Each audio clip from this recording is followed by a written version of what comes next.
States of America, and to the republic for which it stands, one nation under God, indivisible, with liberty and justice for all. I welcome you here to Farm Bureau. I thank you. This is always a very touching, emotional experience because of who you are, what you've done, the roads and the opportunities that you've paved for every one of us.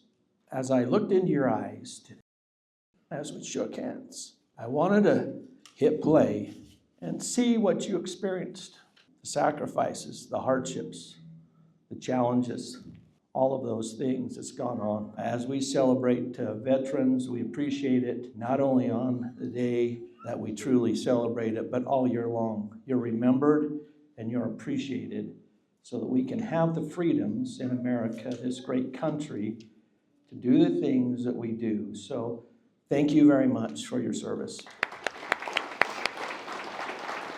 It's now my privilege to introduce Todd Argel. He's the president and CEO of Farm Bureau Insurance Company of Idaho and affiliated companies.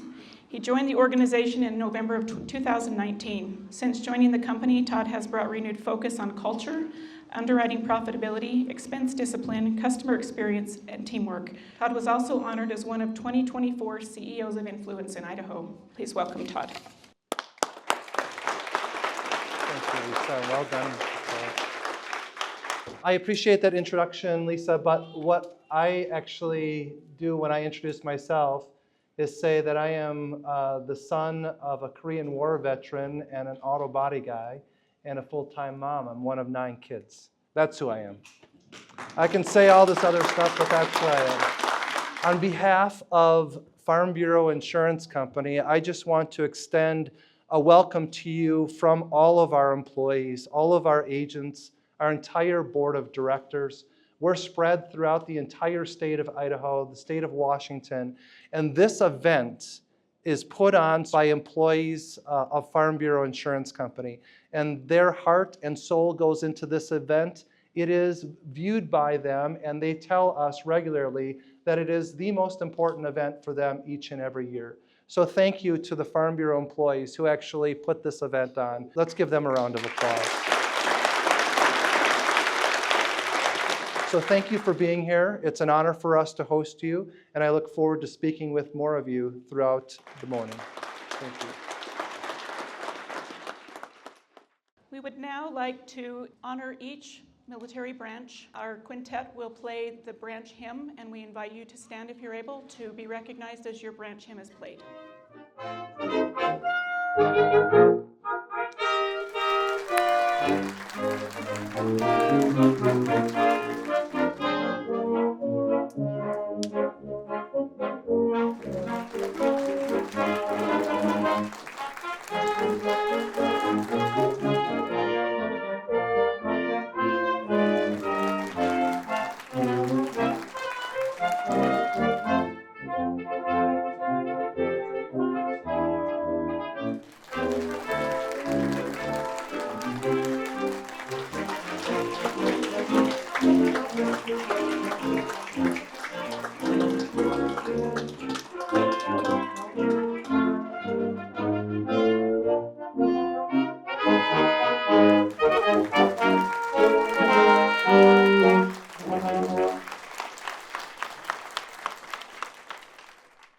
Every year, Farm Bureau posts and puts out there an opportunity for kids around the state who have active duty or veteran or family military members to participate in an essay contest. Felicity Mollett, she wasn't able to be with us today.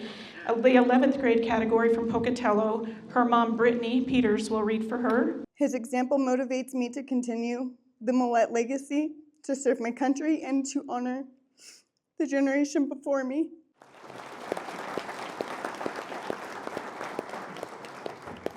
We have Eden Brown, 7th grade from Mountain Home Air Force Base. My dad's work might never make an interesting story, but I'm proud of his resilient and honorable service. I think we should learn from heroes like my great-grandfathers, my uncle, my dad, and every one of you. Thank you for your service.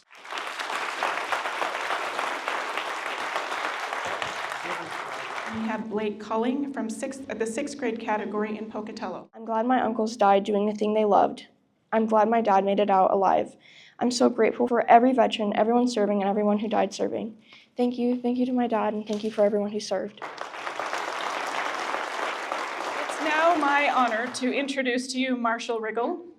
Marshall proudly served in the United States Navy from 1990 to 2016, completing a distinguished 26-year career that took him from the enlisted ranks to the position of lieutenant commander.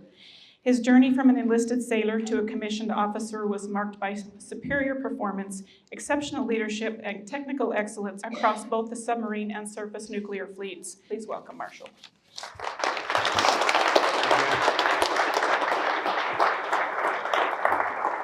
Today it is my pleasure to introduce retired NASA astronaut and former U.S. Navy Captain, NASA's 15th Chief Astronaut and CEO of the President of the National Medal of Honor Museum, Chris Cassidy. As a master of many trades, Captain Cassidy held various executive and commander roles. During his tenure, has completed 6 months of deployments, twice to Afghanistan, twice to the Mediterranean, and twice to space. Not many people can say that. Ladies and gentlemen, please join me in welcoming Captain Chris Cassidy. Thanks, Marshall. Thank you. This community really has something special. I don't know if you're aware because you're in it and this is what you know, but I've been privileged to travel around the country to attend a lot of the veterans and military-related events throughout my life. And I got to tell you, this is special. Special thanks to the Farm Bureau for putting this on. I guess this was the 13th year and it's amazing. I'm so honored to be a part of it and tell other folks what a special thing I attended on this day. But what I love about military service is the commonality of, well, let me just say, all of us have a starting point of our military journey. All of us have an end point at some point, whether that's 2 years, 5 years, 10 years, 20 years, 30 years, or even more. But those two dots, the entry and the exit point, those two dots are connected by squiggly lines that nobody's line is the same, but everybody's line, your military journey, is riddled with rich friendships, is riddled with rich experiences. All of those things that we take, that the military has afforded us to have while we do that journey. And so for me, that special bond that exists when you meet a fellow veteran, it doesn't matter if they're from Idaho or a small town in Maine like me, you know that that line that connected the beginning and the end of that journey had some really funny times, had some really sad times, had amazing friends that you're probably your best friends that you still have today. all because you chose to raise your hand and support and defend the Constitution of the United States. So hats off to every one of these veterans out there.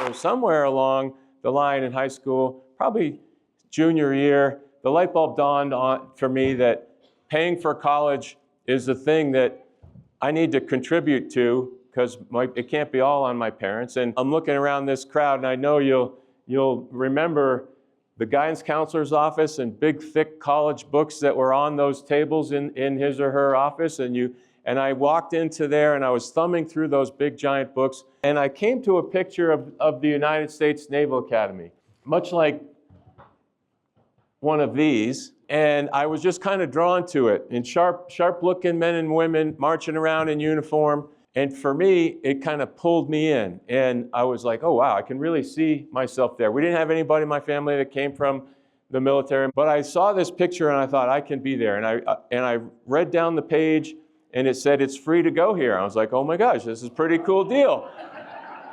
So off I went, applied to my congressman's office, and sent off the application. A few weeks later, got invited for an interview with one of the congressional staff members.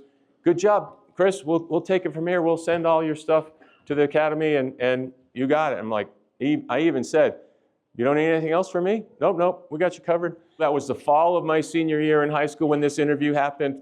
The clock ticks all the way forward to the spring of my senior year in high school. Everybody was finding out, including myself, from other schools, but I heard not a peep from the Naval Academy. So finally I pick up the phone, I call the admissions office, and a very helpful person said, yeah, we can help you out. Tell me your name.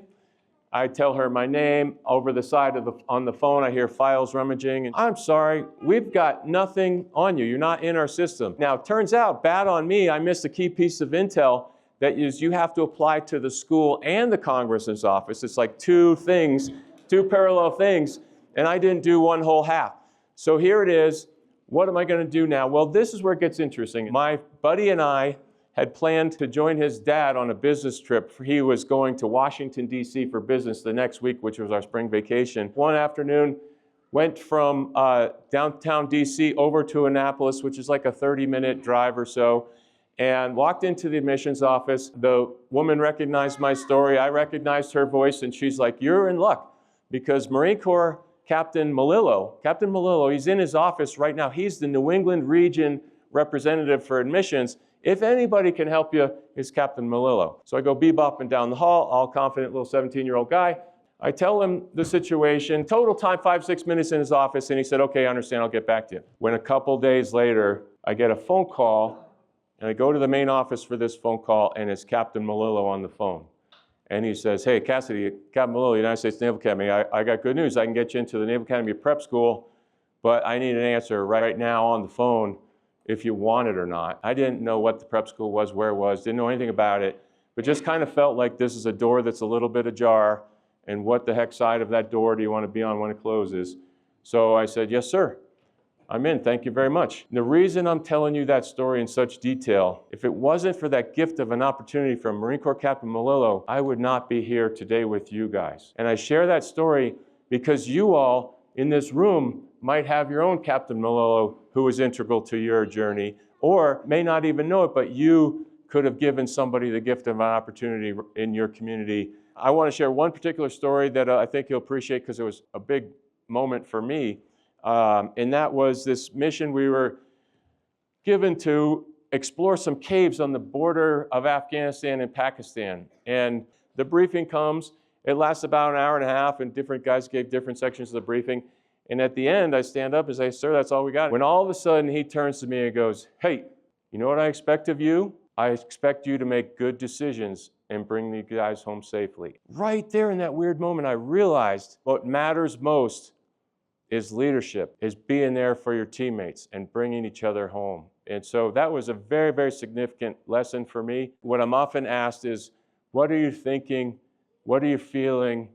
What's going through your head and your heart and your gut on launch day? First time I saw Earth, and it was just unbelievable. And I remember looking down at my shoulder, seeing an American flag of my spacesuit and feeling this immense amount of pride, representing our country in a manned space flight program, representing the United States Navy in my case on that mission, representing my family, representing my friends. So there's this welling of pride, and how lucky am I as just a kid from a small town much like this to have these experiences. And the reason I had those experiences because a Marine gave me the opportunity, and the reason I had those experiences because the United States Navy afforded them to me. Thank you for your service. Thank you for being here. Thank you to the insurance company. Appreciate it.